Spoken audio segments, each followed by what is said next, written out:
अस्सलाम वालेकुम, कैसे हैं आप सब लोग। और आज हम कुछ बात करेंगे सहाफ़ियों के हालत ज़ार के हवाले से। गुज़श्ता 6 बरसों में 33 सहाफ़ियों को पाकिस्तान में जो है वो कत्ल किया गया। और ये इंतहाई अफ़सोसनाक सूरत हाल है कि उनको इंसाफ़ नहीं मिलता, और उनके साथ ये सब इसलिए होता है कि जब वो कोई ख़बर देते हैं या कोई स्कैंडल ब्रेक करते हैं तो जो बहुत से लोग हैं वो उनके दुश्मन बन जाते हैं। और इसके बाद जो है अक्सर में वाक़यात में ऐसा हुआ है कि सहाफ़ियों को फिर कत्ल कर दिया जाता है।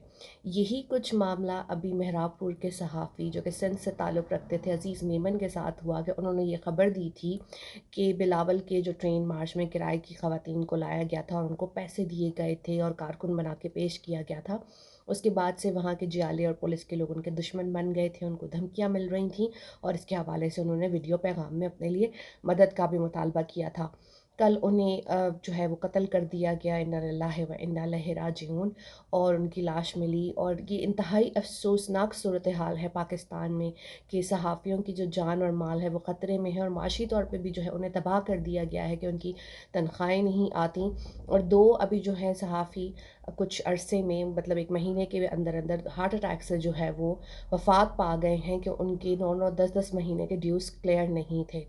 तो मैं यहाँ पर अरबाब इख्तियार से मुतालबा करूँगी, मैं यहाँ पे ये मुतालबा करती हूँ कि हमें जो है सहाफ़ियों के लिए इंसाफ़ चाहिए, और जो हमारे जिस साथी को कल कत्ल किया गया है उनके लिए इंसाफ़ चाहिए कि जब उन्हें धमकियाँ मिल रही थी तो उन्हें सिंध हुकूमत की तरफ से प्रोटेक्शन क्यों नहीं दी गई, या उन्हें जो है सहाफ़ती जो तंजीमें हैं उनकी तरफ से ये मामला पहले क्यों नहीं टेकअप किया गया।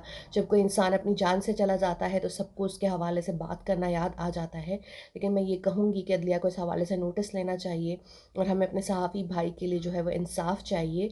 ज़रा सा आप कुछ भी पोस्ट करें ऑनलाइन तो मतलब मुझ समेत ख़वातीन को कत्ल की, रेप की और तेज़ाब से जला देने की धमकियाँ आना शुरू हो जाती हैं।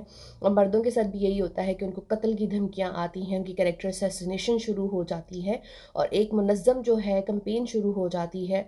और जो फील्ड रिपोर्टर्स हैं उनके लिए और मज़ीद ये मसला होता है कि उनकी जान इस तरह से ख़तरे में आ जाती है कि उनको टारगेटेड जो है वो करने की कोशिश की जाती है, उनके ख़िलाफ़ कैंपेन्स चलती हैं और जान से मारने तक की धमकियाँ आती हैं।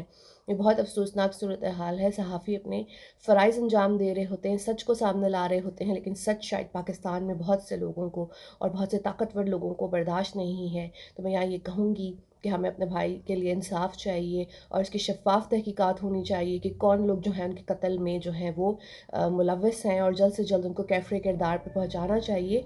और सहाफ़ियों की जान और माल का तहफ़्फ़ुज़ होना चाहिए। उनको जो इस वक़्त धमकियाँ मिल रही हैं ऑनलाइन, सोशल मीडिया पे, फ़ोन्स पे और वर्बल और सामने जो उनको बराह रास्त धमकियाँ मिल रही हैं, इस पर जो है एक्शन लेना चाहिए। और सहाफ़ियों के जो माली मामलात और माशी तौर पे उन्हें तबाह किया जा रहा है, इस पर भी जो है मैं ये कहूँगी कि हुकूमत संजीदगी से गौर करे कि आखिर जो है मामला कहाँ पर ख़राब है, और इसके साथ-साथ सहाफ़ियों की प्रोटेक्शन को यकीनी बनाया जाए। अल्लाह हाफ़िज़।